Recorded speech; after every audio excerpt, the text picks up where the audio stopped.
Welcome to the first webinar Wednesday of 2019. We appreciate you taking the time to participate in our new webinar series. Today we'll be having coffee with the chairman. Please welcome Jim Fris from PJW. He'll be chatting about how he got his start in the business and discuss what's in store for PRLA in 2019. We have you muted currently, or we will at least anyway shortly. If you do not have, you will not need to bother. You should be able to communicate with us if you have any questions by using the chat feature, which you should see a little chat bubble at the bottom of your screen. The next webinar that we have will be Wednesday, February 20th, and will feature Adam Hasley with the National Restaurant Association. He'll be discussing the 2019 hot trends in hospitality. And if you have any ideas for future webinar topics, please let us know. You can email ideas to Hope Sterner, our Director of Education. Her email address is hsterner@prla.org. So with that said, let me just welcome you to let the show begin. Thank you, Eric. As most of you probably know, I'm John Longstreet. I'm your president and CEO, and I'm very delighted to have with me in the offices here in Harrisburg today our 2019 chairman of the Pennsylvania Restaurant Lodging Association, Jim Fris. Jim, welcome. It's good to have you with us. Thank you. Glad to be here. Well, we have some really good things in store for you today, and I promised Jim I wouldn't put too many zingers in there, but he's ready to talk about anything and everything that might be of interest to you. But I thought it might be interesting, Jim, to first talk a little bit about how you got started in the business and just your background in general. So I guess it's a long story, but a short story. But I went to State University in New York in Morrisville, which is right outside of Syracuse. Was pursuing a business degree. Had no intention of ever doing anything in the food service industry.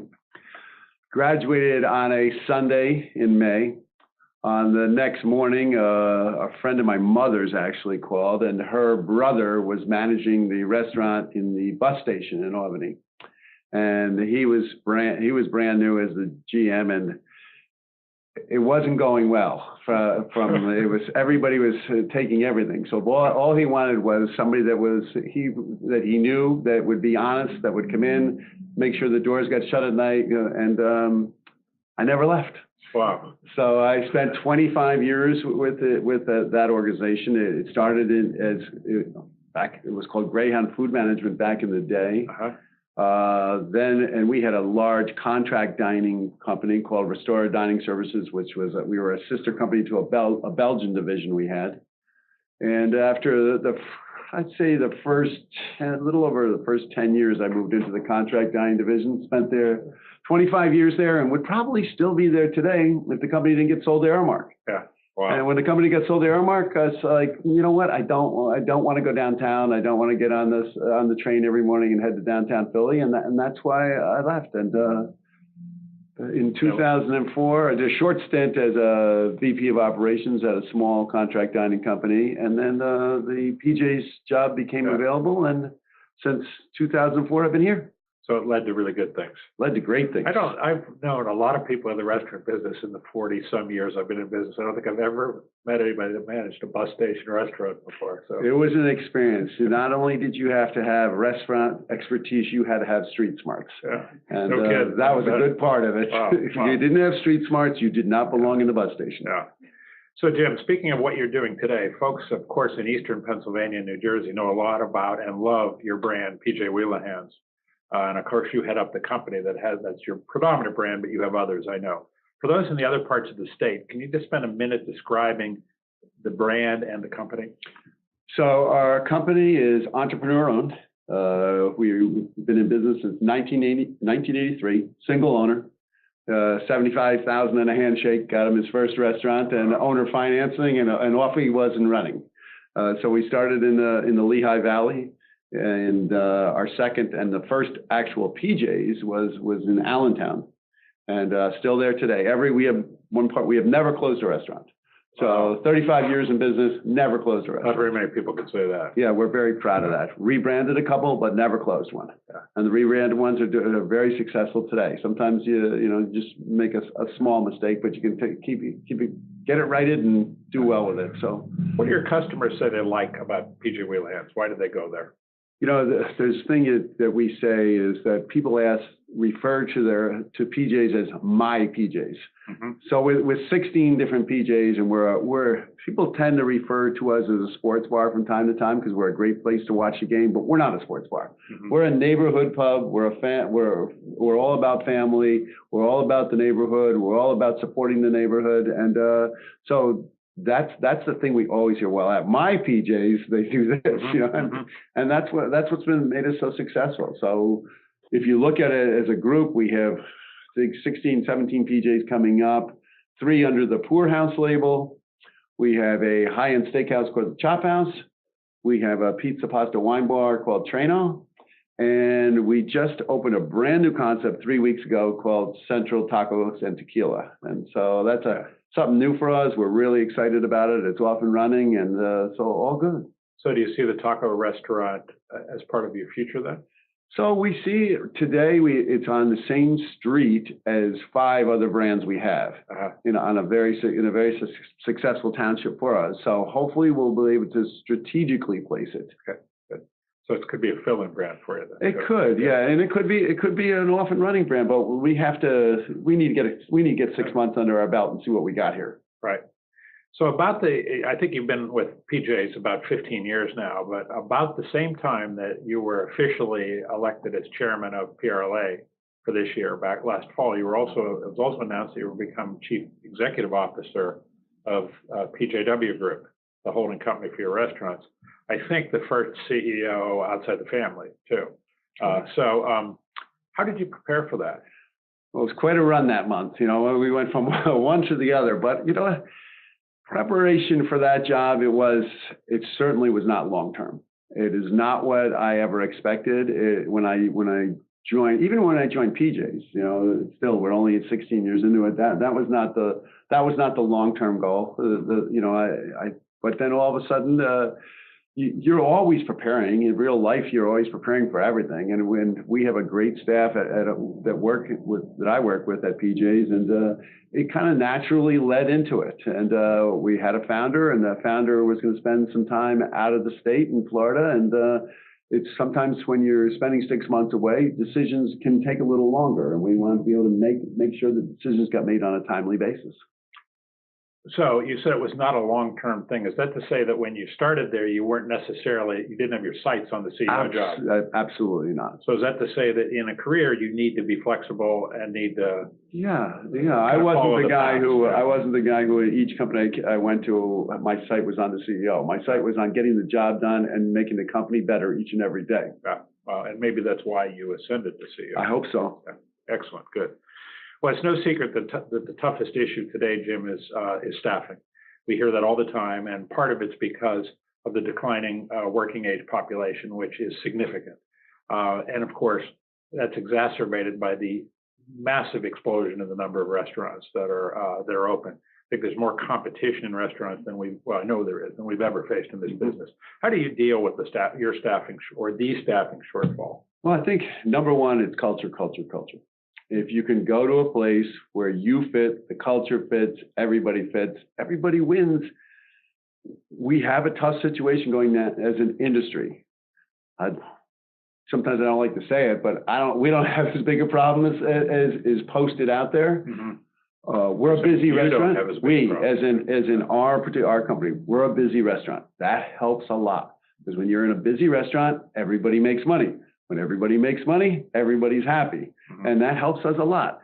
I would say if you look at it from a crisis management standpoint, the back of the house much more difficult to fill today than the front of the house. Mm-hmm. Because the back of the house, as you just pointed out, restaurants popping everywhere. And, a dollar here, a dollar there, people leave. Mm-hmm. And we don't have that young group of people coming up for the back of the house.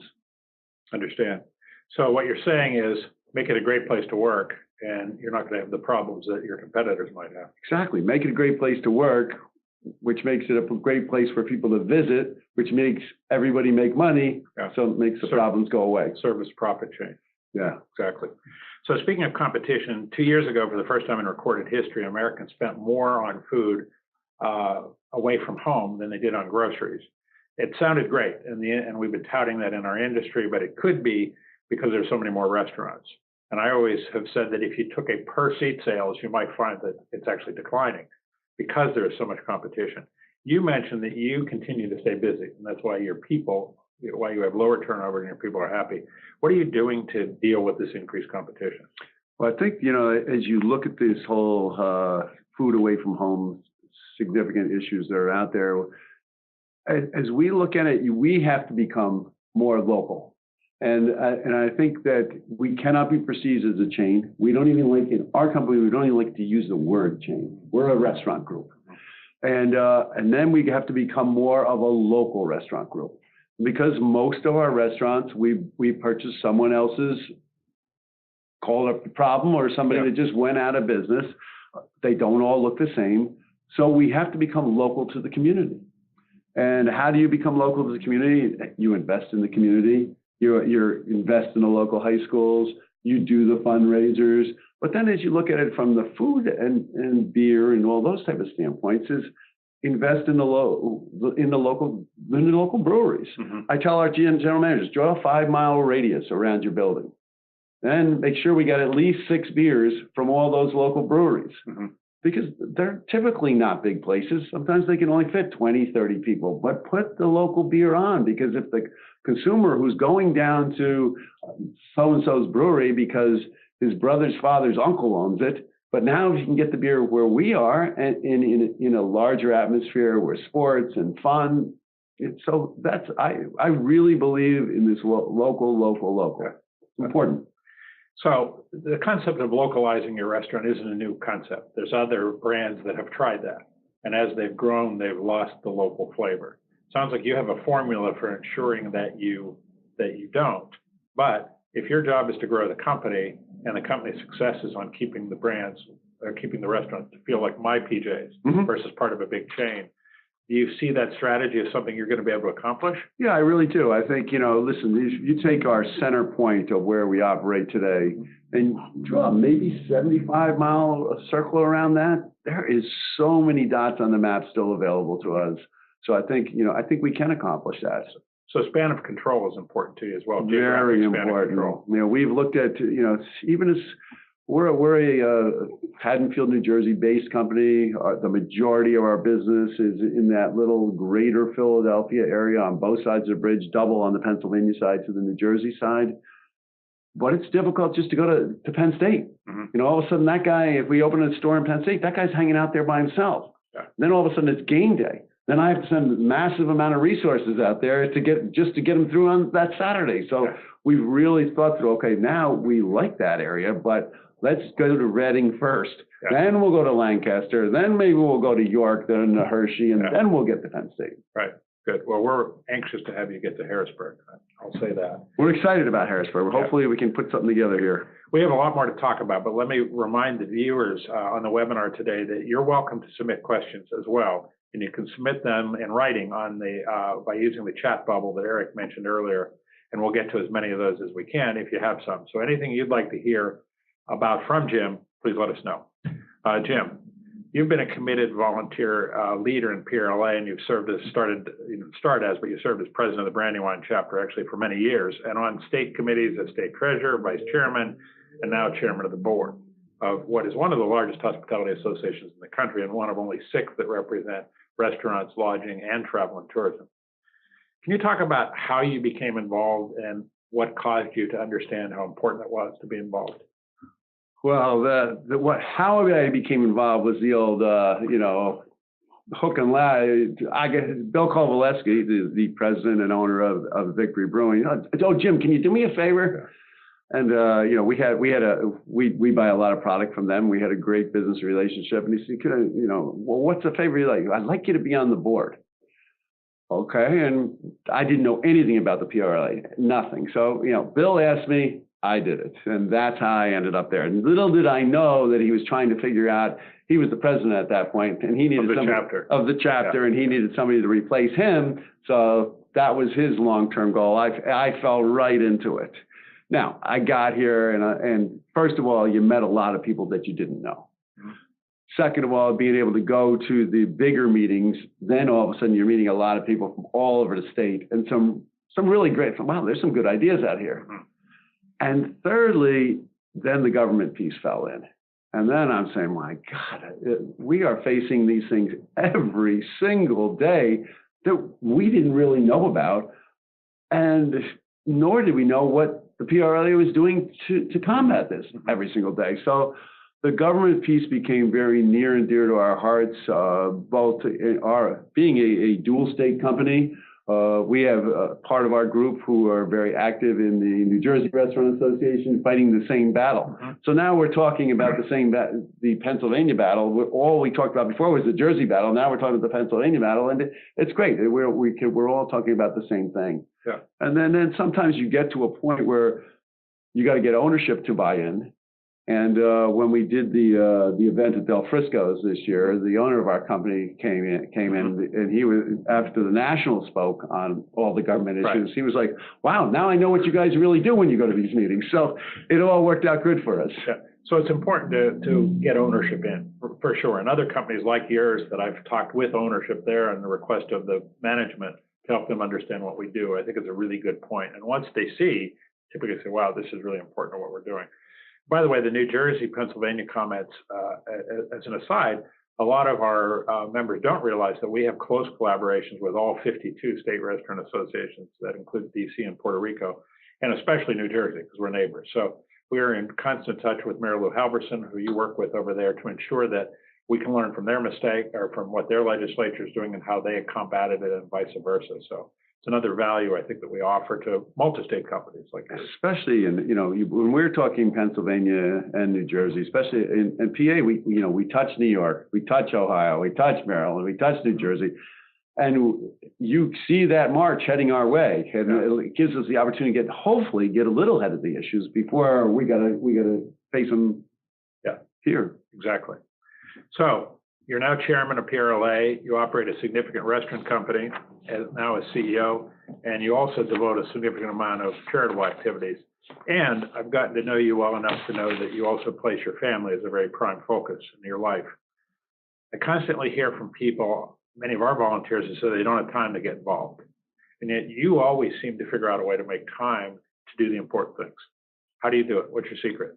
Well, certainly juggling the ball can be interesting. When I first came to PJ's, I think I had a 5 and 8 year old, and at that point, and they both grew up in the organization. And my wife is lifetime, Penn State hospitality graduate. My son's a Penn State hospitality graduate. The whole family understands the industry. That helps a lot. Because they know what you're doing, why you're doing it. So that's key. And being able to understand the rewards of not just the company that you work for, but the association that you help volunteer in. They're all rewarding. So if you can tie up family and tie up at the same time the association and tie up your job together and everybody understands, I get it. If somebody doesn't understand our business, and that's your spouse, or that could be very difficult. Yeah. So I understand that you're blessed because you have a family that understands the industry too. So they're maybe a bit more patient with your unusual hours. But you also get more done in less amount of time. How do you do that? You know what? I'd love to say I get more done in less amount of time, but I don't. Some people ask me, what days do you work? My wife will say, every day. I don't go to the office, but you're always. We all enjoy it. We enjoy being. I have a tremendous staff. That helps a lot. Yeah. When you have a great yourself staff, with good people. Oh, we have the best people, and that makes a difference. It makes a real difference. And we may not see each other face to face on Saturday morning at 8 o'clock, but we get a chat going on the whole time, and nobody cares because you sent out a chat at that time in the morning. Yeah. Sometimes if the phone rings at 7 o'clock on Saturday, you're like, okay, this cannot be good. That's for sure. And by the way, on the concept of getting more done in less amount of time, we have our fall conference, which is going to be at Omni Bedford Springs in November, and you can find out all about it online. But one of the sessions that's going to happen there is how we always talk about time management. And I always joke that when I took a time management course, I didn't have time to implement any of the things I learned. But there are about a dozen terrific apps that can cause you to be more productive. And I'm talking about technology. even for non-geeks. And we're going to have a session on that at the fall conference, which I think will be really, really helpful to folks. That's what it should be called, technology for non-geeks. Because you watch it, you want to be involved in it, and wow, I still need my kids to turn the TV on sometimes when we don't want to watch regular TV. If we're watching Hulu or something like that, I can't get on there. Yeah. How do we get on Netflix? What do you mean I need a code? You surround yourself with good people, right? So we had a question from our viewing audience, and let me read this to you, Jim. What advice do you have for a young manager and an emerging leader on how to balance drive and patience for a long-term career in the hospitality industry? Well, that's a loaded question. So I would say, first of all, is I coach our guys all the time because we've become very active in, let's use Penn State's hospitality program. So we're bringing in young leaders all the time. And our students, they need mentors. They need advisors. They almost need a mom and dad sometimes. Mm-hmm. And trying to give them clear direction. I think that's one of the things that we don't do well, that we have to do better, is these young kids coming out, they want to know where they're going to be in 5 years. They want to see the path. When you and I came out, we just started working and hope we got there. But the young person wants to see the path. So providing them clear direction is key. Providing mentorship is the most important. I would say if I asked you today, who was yours, you would give it to me in 2 seconds who the mentor was. And that's, I don't think there's enough mentors out there today. I don't think we're embracing the young ones as well as we could. But even some of our younger ones are doing a better job. This is a short story, but my son was home from Christmas, and when he was home for Christmas, they went out to the local watering hole that evening, and he ran into one of our younger managers at that, and he said, "Geez, everybody knew him. He's only been here." He said, "Everybody knew who he was." Well, you know why they knew he was? Because somebody put their arm around them. Somebody took him out at night. Somebody got him settled in that particular town rather than going back to four walls. And it was one of our other managers, another young one, which I was so impressed with, that young manager who mentored another young manager. I think to your point about mentors, I think the thing that people don't always understand is there has to be multiple mentors for different things. And that was one mentor for this young manager, and he probably had others. One of my mentors, when you caused me to think about that, was somebody who was phenomenal on attention to detail. And I spent most of my career working with him, and I focused on attention to detail and a few other things he was really good at. And then someone else I worked with might have been really good at empowering people and motivating and things like that. And I will, if I may, jump on a comment you made earlier that goes to the question that the viewer asked. You mentioned when you came into the positions that you're in, you didn't focus on the next position. You focused on doing the absolute best job you could do in the position you were in. And I have seen many times, and that balances patience with drive. You had drive to get the job done, but you weren't so focused on the other position that you didn't get the job done in the position you were in. I've seen that happen many times where people come in and they have a plan. It's not bad to have a plan, but they're so focused on the next position, they fail in the position they're in. So the most important thing is to work with somebody as your boss who you totally trust, and you trust that will help you develop and will recognize you as you move forward. And then just work hard, do a great job in your position. Yeah, and I think one of the things we have to remember is the mentor doesn't have to be above you. Mm-hmm. I think that's sometimes, I've had mentors at PJ's, and I've been in charge ever since I got there. But people that looked out for you, it's important. You don't have to, when you're young, you're new, you're an emerging leader, don't always look up. Mm-hmm. Look down and look to the side. There's people there that want to help you. It's a great point. The best advice I ever got was from people that reported to me, and I could think of a handful of things that people reported to me that thankfully they felt comfortable enough to tell me that caused me to be a much better leader than I would have been if they hadn't. For sure. Yeah. Okay, so as 2019 chairman of PRLA, what are your top 3 priorities for the organization? Well, membership. We're an association. We need new members and we need to retain members. So I would hope that everybody that sits in this seat, always that's number 1 and 2, mm-hmm. membership and retention. Sounds like he's just giving the buzzwords. It's not, but that's what keeps us here. That's what keeps this association lively. We've got to constantly be looking out for new opportunities. Take that now down to this year is we've got new salespeople in 3 different areas in the West, in Philadelphia, and actually we have 2 in Philadelphia because we also have been, really building Philadelphia. So Philadelphia is a key for us. And as everybody sits here on the webinar here, oh, what about me? No, it's not. We're not. All our efforts aren't in Philadelphia, but there is a lot of restaurants in Philadelphia, and we have barely any. But when I heard we had 240 live leads the other day, I'm like, wow, I hope if only half of them were real live, I'd be thrilled. And they are. We have as many leads as we have current members, and we have more members now than we've ever had, but there are still 7,000 restaurants there. Yeah, I mean, listen, we delivered Star last week. We delivered Garces last week. Those are buzzwords. You deliver Star, you deliver Garces, things start to change. And I think, and that's key. And then we have to talk about the government issues. How do we stay in front of them? And that's the thing that we've had a lot of conversation about. We've done a much better job in the last year of getting away from the association of no. We've got to get in front of these issues. We know there's going to be issues that we're going to have to partner on, and those are issues that we may have said just plain no before. But it's time to partner on these issues, but get ahead of them.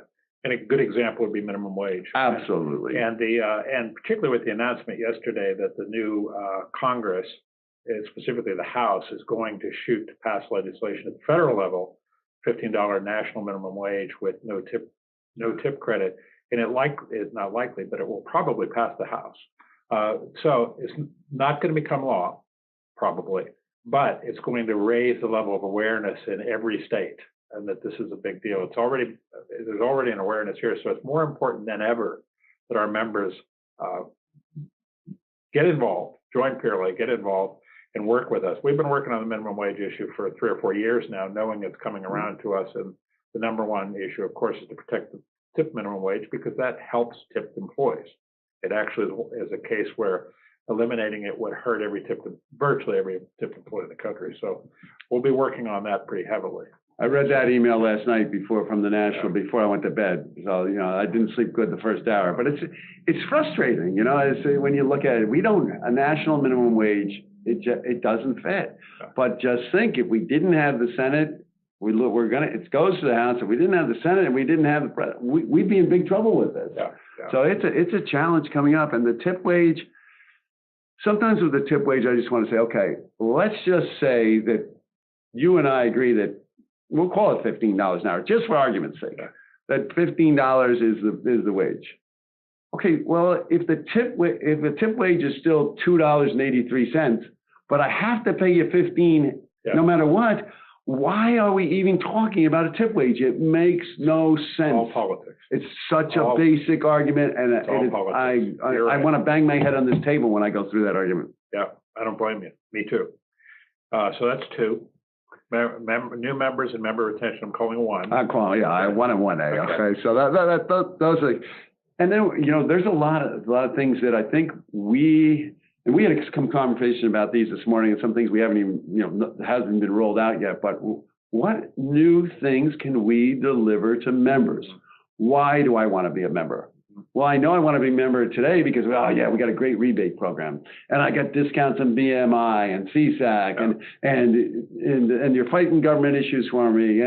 But what did you get? What do you got for me this year, John? Yeah. So exactly. That's, we got to deliver new stuff every year, but things that are tangible, that I can really say, okay, if I sign up for this, wow, this will be really good. The United Healthcare one, I think, was a great one last year. That's important. So every year, what are we going to deliver? So those are my 3 key things. Yeah, that's a good one. And as you well know, you helped connect us with a PR agency that we may be able to get some services from this year that will be consistent with what we're trying to do. And one of the things we had after we met with them last week is some of our messaging isn't quite as accurate as it should be. For example, you talk about money saving benefits. What we're really doing when we talk about money saving benefits is we're improving your bottom line. That's what we ought to be saying. And when what we're really talking about when we talk about government affairs, we're talking about protecting you so you can stay in business. So we're going to be doing more with the messaging this year with the help of the agency that you turned us on to. So thank you for that. Yeah, I always want to say, if you just do the simple math, you will realize you're paying nothing to be a member. Right. If you're involved in some of these pieces. Yeah. If you just sign up as a passive member, then yes, it does cost you. But if you sign up for the rebate program, you sign up for the music discounts, you sign up for all these other pieces, the healthcare, you don't pay for this. Yeah. Right. It's free. That's right. Not a lot of free things out there in this world right now. Okay. Taking a little bit different direction here for a minute. This may be a tough one, but what would you say is the single most important trait of a leader? We talked a little bit about drive and we talked about patience. And what do you think is the single most important trait? Clear communication, I think, and we all stumble on that. But I think as these younger groups coming up, as we spoke earlier, they want clear communication. Clear communication is everything. If everybody knows the direction you're going in, if everybody knows where they stand in the company, if everybody feels like they can ask you a question and they're going to get an honest answer, I think that's key. I mean, I think, I look back and talk about mentors, and I think my first mentor, and probably one that lasted me the first 20 years, it was always about honesty. Yeah. If people trust you, people have confidence in you, different story. Yeah. We were involved in a study a company was with a few years ago that ended up in a book called The Integrity Dividend by Tony Simons. And what it did is it measured the impact of trust on gross operating profit. If you trusted your leaders, how much more profitable would it be? It was phenomenal how important that was. And it gets right back to what you said. Because if you're clear and you're open and honest, people will more likely trust you. If they trust you, studies have shown you'll be more successful. You'll reduce turnover, you'll improve GOP, you'll increase revenue, all those sort of things. The trust quotient is huge. It's a really good point. So what's the best decision you've ever made? Well, hopefully I made a lot of good decisions. But I'll give you a new one, the one that's less than a year old. We talked about it a little bit earlier. We had with all these little local breweries popping up, and then the local brewery has a food truck. And then the next time you go to the local brewery, they got televisions. And then the next time you go, it's all over Twitter, come here and watch the Penn State game. And as my blood pressure goes higher and higher and higher, and I'm like, this was supposed to be a tasting room, and now it's a sports bar. Yeah. And there were some groups of people that came to us and said, hey, if we all get together, maybe we can boycott this stuff and make their lives difficult. Yeah. And I was just as mad as all they were. And we talked about it around the conference table. And I came in the week later, and I said, you know what, guys? We're going to join them. We're going to do the exact opposite. What everybody's mad is going to do. We're going to do the opposite. Yeah. We're going to embrace them. There's 30 people in that place. Who cares? Yeah. Let's sell the local beers. Let's promote. Let's be partners with these guys. Let's make them successful. We'll all be successful in the long run. It's been a home run. I mean, a couple of the local ones have come to us and said, we can't keep up with it now. You're selling so much of our beer. Yeah. So it's been great. It's worked out for us. Yeah. And you know what? It takes the part that works the best is it gets the mad part out of you. Yeah. Forget they're trying to make money just like we are. What's really interesting that you bring that up and I had no idea where you were headed with this, but our association faces a similar situation because we had always been the restaurant association, and a large percentage of our members were concerned about unfair advantage that brew pubs had. Mm-hmm. And now, not only do we serve both side by side, and they get along well, and we have really good feedback because of that. We have different perspectives. We have Bill Kowalski, who you mentioned earlier, is going to be our chairman in 2 years, assuming everything goes well. Yeah. So it's a great partnership if you just open your mind and recognize that working together with others, you can become stronger. We did the same thing when we brought the hotel members in 2012. Same thing when we brought the travel and tourism partners in 2016. So I think it's a really good best decision. Plus you carry a Victory Brewing backpack, I see. Off Sure, yeah, there you go, all right. Yeah, right. You know, as our industry's changing so much. And you think, you know, roll back 5 years ago, we wouldn't even be talking about food trucks. We wouldn't be talking about little breweries popping up everywhere. Everything doesn't work perfect, but as you just pointed out, we have to be open-minded, or else you're just gonna be mad all the time. And food trucks is the next horizon for us. Yeah. And so we're not quite there on that, but yeah, we're gonna have to look at. Okay, so what's the worst decision? Ah, jeez, I'll tell you what. You know what? I wish I could give you a really bad decision off the top of my head, but you know, probably the worst decision that any of us make, and I can't single out and say I have one really, really bad decision, but probably is always not vetting things out as far as they should be, especially when it comes to, you know, sometimes you'll make a higher decision that might not have been the right decision. And the worst decision of that decision is not doing something about it. Yeah. And I think that's probably my worst decisions is probably the same thing for a lot of different organizations. When you make a bad hire, you just got to deal with it and you got to move on. So is that back to the old mantra that you should be slow to hire and quick to fire? Absolutely. And you hate to use that verbiage, quick to fire, but it's quick to move on, quick to change, quick to, you know, if you're delivering clear communication and clear communication isn't getting the job done, then you got to move on. My experience is that in almost all the cases where I've had to do that, the person on the receiving end of the firing ended up improving their life because of the fact we decided that it wasn't working together anymore. And they came back sometime later and said, "Thank you so much for helping me move on in my career." So I'm with you. You want to do everything you can to do to make people successful, but sometimes if it doesn't work, you're just hurting everybody. Yeah, I mean, the analogy of yours there is if you look at sports, how many coaches, managers have been fired and that were terrible. Yeah. I mean, we ran Terry Francona out of town in Philadelphia, and how many World Series did he win in Boston? Never won a World Series. Yeah. It's people just sometimes aren't in the right place. That's right. Okay, so what's one piece, and we've given a lot already, but one piece of career advice you'd give to someone just starting out? You know, I go back to the mentorship. Find that person and use them for as many years as you possibly can. And whether you're young or whether you're, I got a call two nights ago from my youngest, my oldest, who's 24 and works in the industry, just got transferred from one location to another and getting into the challenges of a new location, new boss, new regional, the whole thing. And he said, you know, I stopped off at the old store and spent a half an hour with, her name is Alicia, the GM, and I feel so good about myself right now. I didn't tell him to do that, but that's the way that's grabbing a mentor at a young age of 24 and ride that mentor for the next 20 years, because if you found the right one and you're comfortable talking to them, that's the right one. Excellent. It's really good advice.